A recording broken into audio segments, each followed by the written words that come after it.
नमस्कार,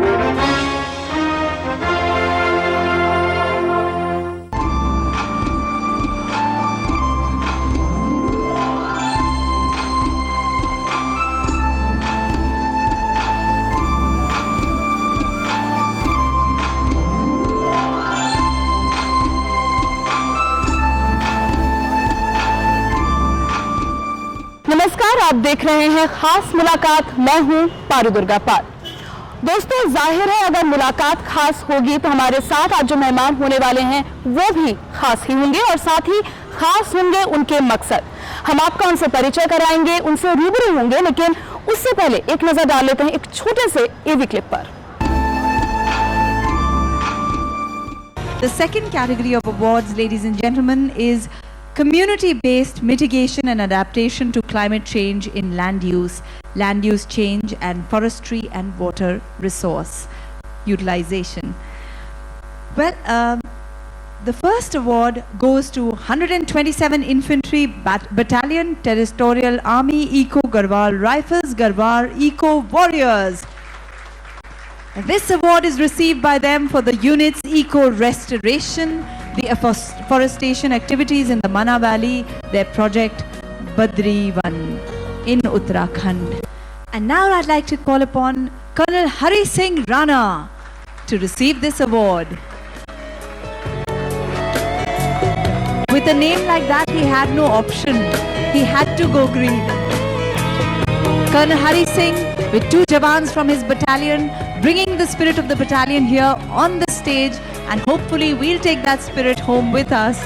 And whether it's planting 1 tree or 100, it's something that I hope we will all do.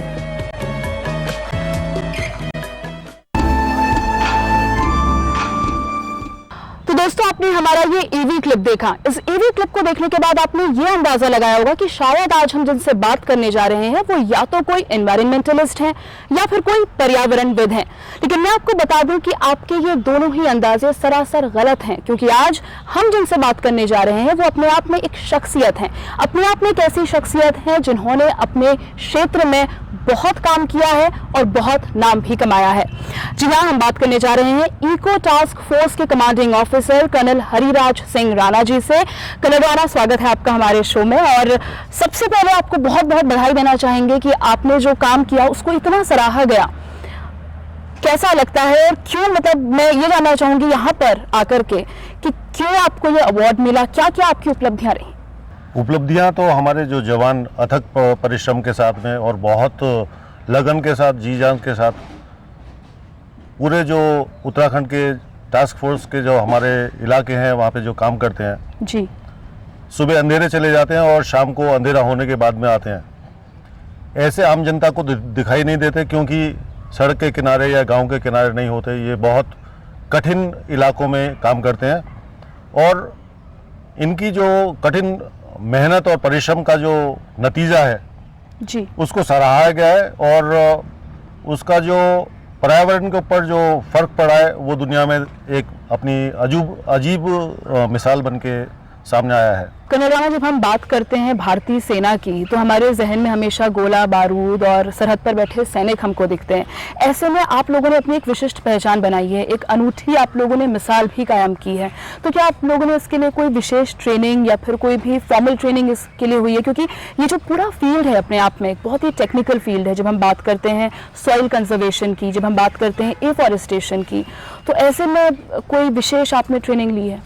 Paru जी, आपने जो हमारे लड़ाई के बारे में बात की कि सरहदों पे लड़ाई करते हैं जी, ये लड़ाई तो अभी भी जारी है और ये सभी जो इस यूनिट के जवान हैं वो सभी एक्स सर्विस मैन हैं गढ़वाल रीजन के, और अब ये पर्यावरण की जंग लड़ रहे हैं। और इसके लिए ट्रेनिंग जो है हम लोगों को फॉरेस्ट डिपार्टमेंट ने और FRI और जितने भी, और आधे तो इनमें से किसान हैं तो घर पे भी खेती होती है, घर पे भी पेड़ पौधे लगाते हैं, बाग लगाते हैं, बगीचे लगाते हैं, और बाकी हम लोगों को जो FRI और फॉरेस्ट डिपार्टमेंट, और जब भी हमें ज़रूरत पड़ती है हम NGOs या इसके बारे में पढ़ाई करते हैं, जवानों को बताते हैं और ये सीख भी जाते हैं। इसके बाद में जब हम, ये जवान तो यही रहते हैं, ऑफिसर्स बदली होते रहते हैं, हम आके पहले सीखते हैं और उसके बाद में इम्प्लीमेंटेशन स्टेज पे आ जाते हैं। कनाडा में पे बहुत ज़रूरी है कि इस पूरे काम को समझा जाए और समझा जाए कि पूरा प्रोसेस क्या है। ये पारू जी, ये काफ़ी कॉम्प्लेक्स काम है जी। प्लांटेशन का, और इसमें हमारा नर्सरी डेवलपमेंट से काम शुरू हो जाता है। अभी ये जो देख रहे हैं आप, ये अगले साल जो अपने प्लांट्स तैयार करने हैं जंगलों में लगाने के लिए, ये उसकी कार्रवाई चालू है, क्योंकि इस वक्त प्लांटेशन जो प्लांट हमने लगाने थे जंगलों में, वो काम खत्म हो चुका है, वो सीज़न खत्म हो चुका है जी। और ये पॉली बैग फिलिंग का काम चल रहा है। अभी इसके अंदर रेती, खाद, वर्मी कंपोस्ट और मिट्टी, इनकी अलग अलग क्वांटिटी में मिक्स करके और इनको भरा जाता है। उसके बाद में जो पौध हम लगाते हैं नर्सरी के अंदर, उनको निकाल के इसके अंदर पिकिंग करी जाती है। गढ़ी कैंट को, IMA, FRI को हमने मैपिंग किया है कि किस इलाके में कौन कौन से पौधे हैं और किस सीज़न में उनके उनके जो फल हैं वो गिरते हैं और बीज गिरते हैं, जिनको हम अपने नर्सरी में लगा सकते हैं। हम जो आम के पौधे लगाते हैं उनको अच्छी तरीके से ग्राफ्टिंग करके उनकी अच्छी वैरायटी बना के गांव वालों को देते हैं और गांव वाले अपने घरों में, अपने खेतों में लगाते हैं, और इस तरीके से उनका हमारे साथ भागीदारी भी बनी रहती है। उन्हीं गांव वालों में से हम किसी को अपना प्रोजेक्ट एरियाज़ की देखभाल के लिए, क्योंकि 24 घंटे हम वहाँ नहीं रह सकते हैं, हम अपने कैंपों में रहते हैं आके, और वो 24 घंटे की उनकी जिम्मेदारी रहती है। चौकीदार हम उनमें से नियुक्त करते हैं, उससे उनको रोजगार भी मिल जाता है और हमारे साथ भागीदारी भी बनी रहती है। हमारे लिए बहुत ज़रूरी हो जाता है कि हम एक बार, अगर आपकी इजाज़त हो तो हम एक बार वहाँ का दौरा करना चाहेंगे और देखना चाहेंगे, बहुत बारीकियों से उन चीज़ों को समझना चाहेंगे कि आखिर कैसे आप लोग ये पूरा काम कर रहे हैं। पारू जी, हमें बहुत खुशी होगी अगर आप चलें। हम आपको अपने जो प्रोजेक्ट एरियाज हैं उनमें दिखाते हैं कि किस तरीके से हमारे जवान काम करते हैं, किस तरीके से हम वृक्षारोपण करते हैं और जो पर्यावरण को संभालने की, सुधारने की जरूरत के जो काम है वो करते हैं। हम जरूर आपको ग्राउंड पे दिखाने में। पारू जी, अच्छा होगा कि हम अब आपको मसूरी और अपने केम्प्टी प्रोजेक्ट एरियाज में लेके चलते हैं। बिल्कुल कर्नल राणा, आज जैसा मसूरी है, क्या वो आज हमें ऐसे ही मिलना था? कंप्लीटली बर्फ गिरना बंद हो गया था। तो उस अलार्मिंग सिचुएशन को देखते हुए एक डॉक्टर नॉर्मन बर्लो थे, जो कि मेक्सिका के बहुत बड़े साइंटिस्ट थे, जिन्हें नोबेल प्राइज़ भी मिला था।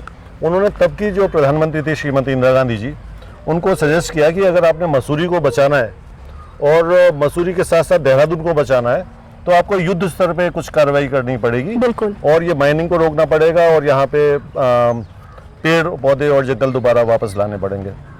उसके लिए, क्योंकि रेगुलर आर्मी को निकाल कर काम नहीं किया जा सकता था, एक्सपेरिमेंटल तौर पे इस यूनिट का गठन हुआ। 1982 में ये यूनिट गठित हुई और उसमें सुप्रीम कोर्ट का भी ऑर्डर हुआ कि ये जितनी भी माइनिंग है सब बंद की जाए। इस यूनिट ने वो माइनिंग को बंद कराया और मसूरी से पहले मोहन में एक्सपेरिमेंटल बेसिस पे तकरीबन 3 साल काम किया। उस 3 साल का जो नतीजा है, आज बहुत बड़ा जंगल बना हुआ है वहाँ पर। और उसके सक्सेस के बाद में हम लोग मसूरी में आए और मसूरी में आज की डेट पे जो ग्रीन कवर है और जो वहाँ का जो वातावरण बदला हुआ है, जो आजकल वापस काफ़ी अच्छे तरीके से बारिश होती है और बर्फ़बारी भी होती है। जो पुराने लोग हैं मसूरी के, वो हर वक्त ये बताते हैं कि ये सब कुछ इको टास्क फोर्स की देन है। यहाँ पर बर्फ़बारी हो रही है और अच्छा बारिश हो रही है, झरने वापस आ गए हैं और स्ट्रीम्स भी पानी से भरे हुए हैं। और अपने सफर को आगे बढ़ाते बढ़ाते हम अब आ पहुंचे हैं मसूरी में। मसूरी का केम्प्टी का ये इलाका है और बंगलों की कांडी इस गांव का नाम है। और आप मेरे पीछे देख सकते हैं किस तरह यहाँ पर एनएसएस के जो छात्र छात्राएं हैं, एनएसएस के जो कैडेट्स कहना चाहिए, वो यहाँ पर मौजूद है। और साथ ही हमारे साथ हमारी खास शख्सियत कर्नल राणा भी मौजूद हैं, गाँव वाले यहाँ पर मौजूद हैं। और यहाँ पर ये बात मेंशन करना कर्नल राणा बहुत ज़रूरी हो जाता है कि जिस तरह से सेना एक पूरे सब लोगों को साथ में लेकर के चल रही है। हम यहाँ पर बच्चे देख सकते हैं, लोकलाइट्स देख सकते हैं, सब लोग यहाँ पर हैं। किस तरह से सेना इनसे पूरी तरह से काम करवा रही है। मैं आपको बताऊं कि ये जगह बंगलों की कांडी है और हमारे अगलार प्रोजेक्ट के अंदर है जी। मसूरी प्रोजेक्ट खत्म होने के बाद में हम लोग अगलार में मूव किए थे। और स्पेशल मैं आपको इस गांव के और इस स्कूल के बच्चों के बारे में, जो कि केम्प्टी इंटर कॉलेज के बच्चे हैं और एनसीसी के और एनएसएस के सम वॉलंटियर्स हैं।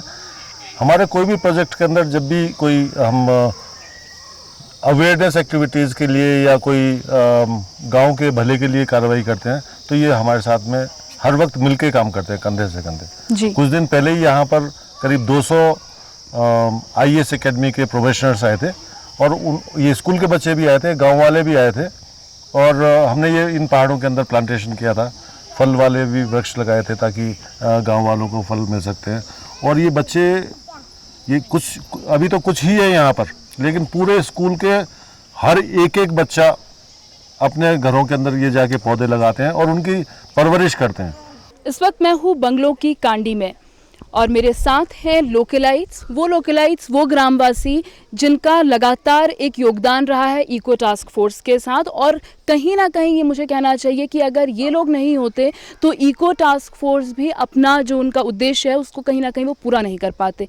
आइए इनसे जानने की कोशिश करते हैं कि इनका क्या योगदान रहता है। आपका क्या योगदान रहता है जब यहाँ पर इको टास्क फोर्स की बटालियन आती हैं, प्लांटेशन करती हैं, आपका क्या योगदान रहता है?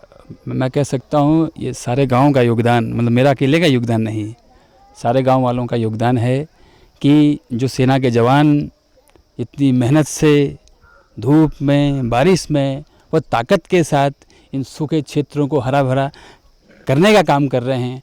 हम भी इस हरे भरे क्षेत्र को बहुत अच्छी तरीके से संरक्षित होकर आगे बढ़ाएं, ये हमारा काम है। इको टास्क फोर्स यहाँ पर आता है और विशेष रूप से यहाँ पर प्लांटेशन के लिए जब वो आते हैं तो आप लोग गांव वाले यहाँ पर उनका क्या योगदान करते हैं, क्या मदद करते हैं गांव वाले? देखिए, हम सीधे समाज से जुड़े हुए हैं और हमारे पास इस समय करीब 550 बच्चे हैं। जब अभी कुछ समय पहले 25 तारीख जुलाई को यहाँ पर सुमन जी का जन्म दिवस था, तो उस समय हमारे बच्चों ने इन लोगों के साथ, प्रत्येक बच्चे ने एक दो पौधे इनके साथ रोपे और बहुत, जब भी इनके कोई कार्यक्रम होते हैं हम इनमें शामिल होते हैं। किसी भी काम को सफल रूप से उसके मुकाम तक पहुंचाने के लिए बहुत ज़रूरी है कि उस क्षेत्र की महिलाएं भी बढ़ चढ़ कर के उस काम में हिस्सा लें। और ऐसे में यहाँ पर महिलाओं की क्या भूमिका रही है वो हम खुद एक महिला से ही पूछते हैं। सुनीता जी, यहाँ पर महिलाओं का किस तरह से योगदान रहता है? मैं राजकीय इंटर कॉलेज कैंपटी से हूँ और हमारे यहाँ राष्ट्रीय सेवा योजना की इकाई है और हम 127 जो पर्यावरण सेना है उसके कार्यों से बहुत प्रभावित हैं। और मैंने खुद इस इकाई से जोड़ने के लिए प्रयास किया कि हम इस इकाई के साथ काम करेंगे ताकि हम बच्चों में समुदाय और अपने ज़मीन से प्रेम करने का जो भाव है, उनकी रक्षा करने का जो भाव है, उसमें बच्चों को जिम्मेदारी का भाव हम उन बच्चों में पैदा कर सकें। और इसके लिए ये मुझे टास्क फोर्स का सबसे अच्छा काम लगता है कि ये पौधों वृक्षारोपण ही नहीं करते हैं बल्कि उनके पालन पोषण का पूरा ध्यान रखते हैं। हम इको टास्क वालों के साथ स्कूल के ग्रुप में आते हैं, हम पेड़ लगाते हैं और पेड़ों की सिंचाई भी करते हैं। हम इनसे पेड़ लेके घर में भी लगाते हैं जिससे कि हमारा पर्यावरण शुद्ध रहता है। यहाँ पे बच्चों ने खूब पेड़ लगाए, सिंचाई की, तो पहले यहाँ बहुत सूखा था, अब यहाँ पे काफ़ी हरा हो चुका है। और अब हमारे साथ हैं इको टास्क फोर्स प्लांटेशन के जो पूरा प्रोजेक्ट जो चल रहा है इस गांव में उसके चौकीदार हैं। इस पूरे प्लांटेशन प्रोजेक्ट की देखरेख आप ही के जिम्मे है। ऐसे में आपको क्या लगता है कि आपकी जो भूमिका है वो कितनी और अहम हो जाती है? अहम भूमिका तो हमारी बनी जाती है। जब प्लांटेशन लगा हुआ है तो जो है उसके अंदर गाय ना घुसे, बकरी ना घुसे, कोई तार बाड़ ना टूटे, उसकी भी हमें रिपोर्ट देनी पड़ती है। क्योंकि सवेरे 6 बजे से गाय खुल जाती है तो 6 बजे से जो है शाम के 5 बजे तक तो देख रेख का धंधा हमारा है ही है। और कर्नल राणा के साथ इस वक्त मैं हूँ केम्प्टी कैंप में। केम्प्टी कैंप में भी कर्नल राणा से जानेंगे कि यहाँ पर क्या विशेष है। कर्नल राणा, केम्प्टी के अंदर जो प्लांटेशन कर रहे हैं जी, उसका ये कैंप है। यहीं से जाते हैं और पहाड़ों के ऊपर प्लांटेशन करके आते हैं।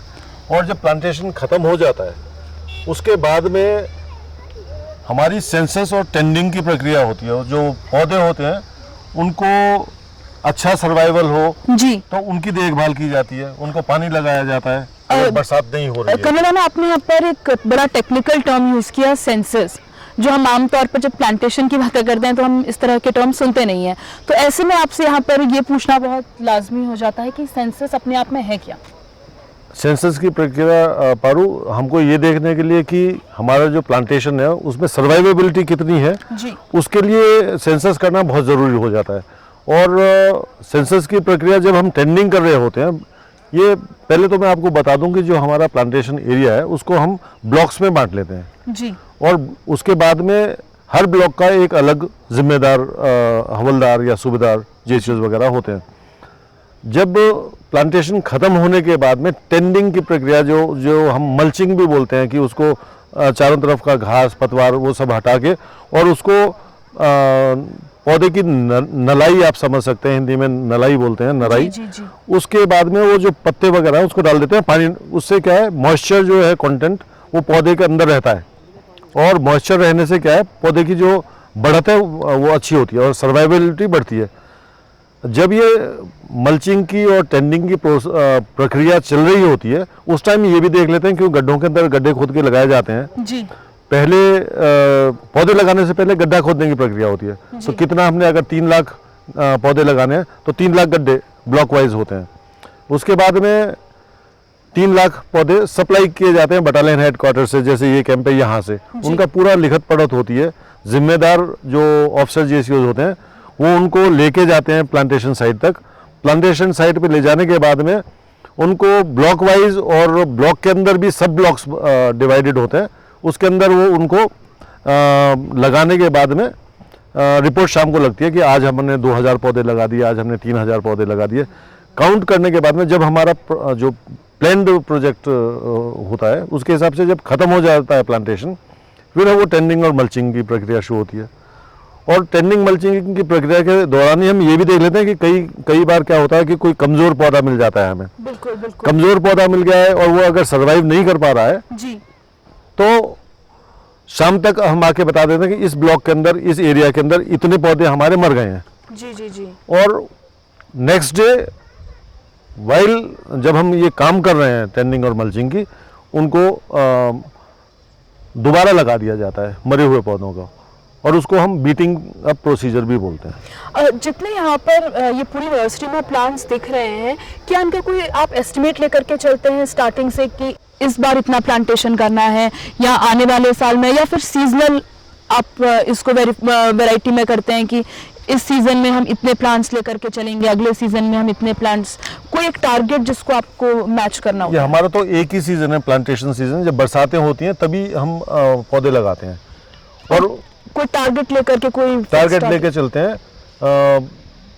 तकरीबन जो प्लांट का जो डिस्टेंस है उसके हिसाब से हम कितना एरिया हमने हेक्टेयर में जो होता है उसमें तकरीबन हमें मालूम चल जाता है कि इतने एरिया में हमने 2 लाख लगाने हैं, 3 लाख लगाने हैं, हमारा टारगेट होता है। कलर राणा, प्रोजेक्ट प्लान क्या है? पारू, प्रोजेक्ट प्लान ये है कि जो हमारी कंपनियां होती हैं वो कंपनियां हमारी प्लाटून में बटी हुई होती हैं, और प्लाटून को हम जो हमें एरिया एफोरेस्टेशन करना है और जो इकोलॉजिकल रेस्टोरेशन की जो कार्रवाइयाँ करनी है उसमें हम ब्लॉक्स बना देते हैं, और वो ब्लॉक्स के अंदर हम कितना जो प्लांटेशन करना है उसकी लिए हम नर्सरी के अंदर अपने पौधे लगाते हैं ताकि हमें काफ़ी अच्छी हेल्दी सैपलिंग्स मिल जाएं। अब ये जो आप देख रहे हैं ये क्योंकि अभी प्लांटेशन हमारा पूरा प्रोसीजर ख़त्म हो चुका है, अब ये नेक्स्ट ईयर की जो प्लांटेशन हम करेंगे अपने प्रोजेक्ट एरिया के अंदर, उसके लिए ये पौधों की तैयारी कर रहे हैं। और तकरीबन उसकी ये तैयारी यानी कि अगले साल की तैयारी आप अभी से करके रख रहे हैं? हाँ, अगले साल की भी तैयारी है, उससे अगले साल की भी तैयारी है, क्योंकि हमारे पास में पहले सिर्फ कम नर्सरियाँ होती थी, और ये हमने एक शॉर्ट कमिंग जो हमारे एक्सपीरियंसेस थे एफोरेस्टेशन के और इकोलॉजिकल के में काम करते हुए जो हमें एक्सपीरियंसेस मिले, उससे हमें ये मालूम चला कि सबसे ज़रूरत जो एफोरेस्टेशन एक्टिविटीज़ में या फॉरेस्टेशन एक्टिविटीज़ में है वो हेल्दी सैपलिंग्स की है। कलर राणा, यहाँ पे आपसे ये सवाल पूछना ज़रूर बनता है कि जितने यहाँ पे प्लांट्स दिख रहे हैं उनका कोई टारगेट लेकर के आप चलते हैं कि इतना प्लांटेशन इतने ड्यूरेशन में हमें करेंगे? और साथ ही यहाँ पे मैं आपसे भी पूछूंगी कि जितने आपने यहाँ पे प्लांट्स हैं इस नर्सरी में, उनकी देखरेख क्या क्या आप लोग प्रिकॉशनरी मेजर्स साथ में लेते हैं? हम एक बीज जंगल में से उठा के लाते हैं, उसको लगा के उसको प्रिक करके पॉली बैग के अंदर लगाने के से लेके उसको बड़ा करने तक। कभी कभी क्या होता है पाले से हमें बचाना पड़ता है, जब सर्दियों में पाले के लिए हमें इसको कवर करके रखेंगे। कभी कभी कोई बीमारी आ जाती है, उसके लिए हम जो FRI वगैरह जो रिसर्च लेबोरेटरीज वगैरह उनसे हम हेल्प लेते हैं, उनको ला के दिखाते हैं, नहीं तो यहाँ से पौधों को ले जाते हैं कि इस तरीके की बीमारी लगी है, उनसे फिर जो उनका ट्रीटमेंट मिलता है उनको ट्रीट करते हैं। ये एक बच्चे के जैसे ही इनको पालना पड़ता है। कोई टारगेट कर्नल राणा जिसको आप लोग फॉलो करते हैं, या जिसको आप सोचते हैं कि इस टारगेट तक तो पहुंचना ही पहुंचना है, इतने पौधे तो इस बार रोपे ही जाने हैं? 2 लाख हम पौधे 200 हेक्टेयर ज़मीन के अंदर लगाते हैं, लेकिन जो हम प्लान जो करते हैं प्रोजेक्ट के लिए उसमें 2 लाख से कहीं ज़्यादा करते हैं, क्योंकि कुछ पौधे मर भी जाते हैं जी। और कहीं पर ज़मीन के हिसाब से हमें ज़्यादा भी लगाने पड़ सकते हैं। कई बार गांव वालों की रिक्वायरमेंट आ जाती है, कोई खाली ज़मीन होती है ग्राम पंचायत की, ग्राम सभा की, वो बोलते हैं हमें यहाँ भी, तो हम तकरीबन 30-40% उससे ज़्यादा लेके चलते हैं, 2.5 लाख 3 लाख, क्योंकि अगर वो हम इस साल नहीं लगा पाएंगे तो बचेंगे अगले साल के लिए, वो प्लानिंग में आ जाएंगे। जब हमने अपना प्रोग्राम शुरू किया था तब हमने आपको एक छोटा सा एवी क्लिप दिखाया था। उस एवी क्लिप में कर्नल राणा की जो फोर्स है उसको जो अवार्ड मिला हुआ है उसका जिक्र था। और अब हम आइए बात करते हैं कर्नल राणा से और जानने की कोशिश करते हैं कि आखिर क्या था विशेष उस अवार्ड में। कर्नल राणा। पारू जी, ये जो अवार्ड मिला था हमें अर्थ केयर 2012 अवार्ड मिला था, और ये हमें माना प्रोजेक्ट के लिए मिला था। वो एक हाई एल्टीट्यूड इलाके का प्लांटेशन है जो कि 10,500 फीट से ऊपर है, और माना बद्रीनाथ जो कि चाइना बॉर्डर की तरफ पड़ते हैं, उधर हमने ये प्लांटेशन किया था। तकरीबन पिछले 4 साल के अंदर 11 लाख से ज़्यादा पौधे लगाए गए, और इसका जो नॉमिनेशन था सार्क कंट्रीज़ में तकरीबन 400 नॉमिनेशन थे, और उनमें से हमारा ये माना प्रोजेक्ट शॉर्टलिस्ट करके एक काफ़ी हाई प्रोफाइल उनकी जूरी की टीम थी जो कि टाइम्स ऑफ इंडिया और GSW की थी, जनरल स्टील्स की, और उन्होंने हमारा प्रोजेक्ट को विज़िट किया माना के अंदर, और बटालियन हेडक्वार्टर देहरादून में भी विज़िट किया। 4-5 दिन की वो विज़िट थी जी। और उसके बीच में उन्होंने हमारा पूरा प्रोसीजर, हमने किस तरीके से प्लांट लगाए हैं, सर्वाइवेबिलिटी कैसी है, और जो भी हमारी ख़ास चीज़ें उनको लगी वो उन्होंने जूरी के अंदर रखी, उनको रखा, और आउट ऑफ ये जो जितने नॉमिनेशन थे उसके अंदर हमको ये अर्थ केयर अवार्ड 2012 मिला। कर्नल राणा, आपको बहुत बहुत बधाइयाँ हमारी पूरी टीम की तरफ से। चलिए, ये तो बात हो गई आपके अवार्ड की, और अब बढ़ते हैं आपके प्रोजेक्ट्स की तरफ। माना में आपने माना का जिक्र किया, आपने बद्रीनाथ का जो इलाका है उसका आपने जिक्र किया। ये जो प्लांट्स हैं, ये जो सेपलिंग्स हैं, यही प्लांट्स को वहाँ भी लगाया जाता है माना में भी? आपको मैं बता दूं कि जो माना और बद्रीनाथ का जो हाइट है वो 10,500 फीट की हाइट है, और जो अपने प्लांटेशन किए हैं वो 10,500 फीट से लेकर तकरीबन 11,500 फीट या उससे भी थोड़ा ज़्यादा तक की हैं। और ये प्रजातियां वहाँ पे चल नहीं सकती हैं, वहाँ की जो लोकल प्रजातियां हैं वही हमने लगाई हैं, क्योंकि ये होंगी नहीं, और हम उसका जो इलाका है और जो उस इलाके में होने वाली जो वनस्पतियां हैं उनसे हम छेड़छाड़ नहीं करना चाहते। कर्नल राणा, जब बात करते हैं आपके प्रोजेक्ट्स की तो जाहिर तौर पर लाखों की तादाद में ज़रूरत होती होगी प्लांट्स की, क्योंकि जिस तरह से आपके प्रोजेक्ट्स चल रहे हैं उसमें लाजमी है कि कई लाखों की आपकी डिमांड रहती होगी, तो कितनी डिमांड वो आप पूरी कर पाते हैं? जो हमारे प्लांटेशन एरियाज़ हैं वो यहाँ से काफ़ी दूर पे हैं, तकरीबन 3-3 घंटे तक पैदल जाना पड़ता है, और पहाड़ों के ऊपर। और हमारी हर वक्त जो कोशिश रहती है आसपास के जो लोकल, जहाँ पर हम पौधा रोपण कर रहे हैं, और उन गांव के जो महिलाएं हैं या वो ग्राम समाज है, उन लोगों को हम चाहते हैं कि वो हमारे साथ जुड़ के काम करें। इसलिए स्पेशली हम महिलाओं की जो नर्सरियां हैं, गांव समाज की जो नर्सरियां हैं, उनको प्रोत्साहन देते हैं, उनको टेक्निकल नो हाउ देते हैं, उनको अगर फंड्स की जरूरत होती है वो भी देते हैं। आप लोग जाहिर तौर पर कई दुर्गम परिस्थितियों में काम करते हैं, इसमें कोई भी शक नहीं है, लेकिन आपसे मैं यहाँ पर ये जानना चाहूँगी कि किन किन दिक्कतों का आप लोगों को खास तौर से सामना करना पड़ता है और किस तरह से आप उन सिचुएशंस को टैकल करते हैं?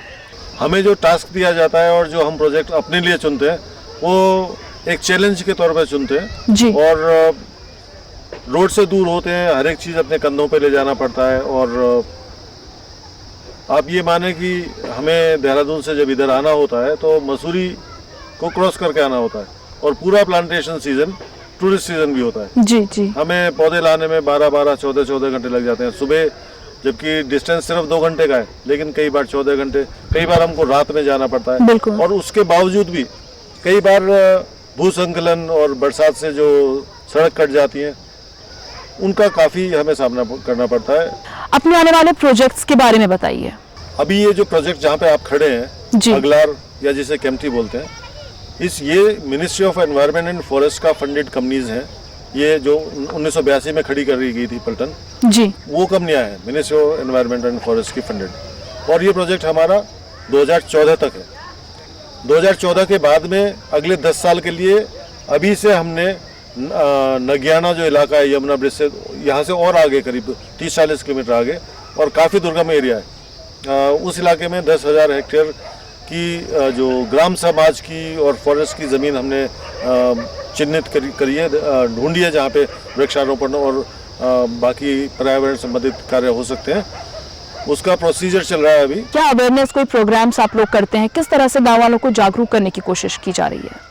जब भी मौका लगता है, और धरती दिवस हो कि पर्यावरण दिवस हो, छोटे सा भी हमें एक बहाना मिलता है, हम अपने आसपास के गांव को और मसूरी के और देहरादून के छोटे से लेके बड़े स्कूल तक जितने भी आप नाम गिन सकती हैं जी, तकरीबन सभी school, Woodstock, Wynberg and Allen, Mussoorie International, Oak Grove, Kempty Inter College, आप जो छोटे पाठशालाएं जो भी हैं उनको भी हम, छोटे बच्चों को भी हम अपने साथ रखते हैं, क्योंकि हमारा एक सोच ये है कि अगर आज जो बहुत छोटे बच्चे को आप पर्यावरण के बारे में जागरूक करेंगे, उनको वृक्षारोपण का महत्व उनको अगर समझ में आएगा, तो आने वाला जो भविष्य है हमारे बच्चों के लिए तो बहुत सुनहरा होगा। कर्नल राणा, जाते जाते आपसे एक सवाल और हम पूछना चाहेंगे। 30 साल का इको टास्क फोर्स का एक लंबा सफर रहा है। इस सफर को अगर मैं आपसे कहूं कि आप अपने, जाहिर तौर पर ये एक बहुत बड़ी उपलब्धि है अपने आप में, तो इस उपलब्धि को आप किस तरह बयां करेंगे? 1982 से जो कार्य हुए आपने देखे, आजकल घने जंगल बने हुए हैं, पूरी मसूरी हरी भरी हुई है जी, और कहीं भी हमारा अगर मौसम का जिक्र आता है तो इस इको टास्क फोर्स का जिक्र आता है कि इनके अथक परिश्रम और अथक मेहनत का ये जो हरा भरा मसूरी, जैसे क्वीन ऑफ द हिल्स कहा जाता था, अब दोबारा उसको क्वीन के जैसा देखा जा सकता है। और इसमें सक्सेस के अंदर में आपको जो बहुत बड़ी उपलब्धि है हमारी पलटन का, वो मैं ये मानता हूँ कि इस सक्सेस स्टोरी को देखते हुए अन्य 7 और इसको मिला के 8 पर्यावरण सेनाएं पूरे हिंदुस्तान के अलग अलग प्रदेशों में काम कर रही हैं। और उत्तराखंड ने जितनी अच्छी पहल ली है, यहाँ पर 2 पर्यावरण सेनाएं हैं। और हमारी पलटन के बारे में जो एक बहुत बड़ी उपलब्धि है वो ये भी है कि उत्तराखंड सरकार ने हमारा पलटन के कार्य को देखते हुए स्टेट फंडेड 4 और कंपनियां बनाई, जो 2 कंपनी हमें मिली हुई हैं और दूसरा जो कुमाऊं के लिए एक और पर्यावरण सेना है, 2 कंपनियां उसको मिली हैं। और एक बहुत बड़ी उपलब्धि जो मैं मानता हूं, जो हमारा माना प्रोजेक्ट है, उसमें जो कहा जाता था कि बद्रीनाथ धाम के पीछे बद्रीवन हुआ करता था, हमने वहाँ पे कार्य किया जी। आज की डेट में आप वहाँ पे बद्रीवन बिल्कुल जीवित हालत में देख सकते हैं। फ्रॉम गन्स टू स्पेट्स, यही मोटो रहा है इको टास्क फोर्स का हमेशा से। कर्नल राणा, आपका बहुत बहुत शुक्रिया, आप हमारे साथ आज अपने पूरा वक्त बिताया। जाने से पहले अपनी पूरी टीम की तरफ से और इको टास्क फोर्स की तरफ से हम आपको यही मैसेज देना चाहेंगे, घर घर से दूर होगी बीमारी, घर घर से दूर होगी बीमारी, जब चारों तरफ होगी हरियाली, जब चारों तरफ होगी हरियाली। आओ आज ये हम कसम खाएं, आओ आज हम ये कसम खाएं, हम एक पेड़ लगाएं, हम एक पेड़ लगाएं। नमस्कार।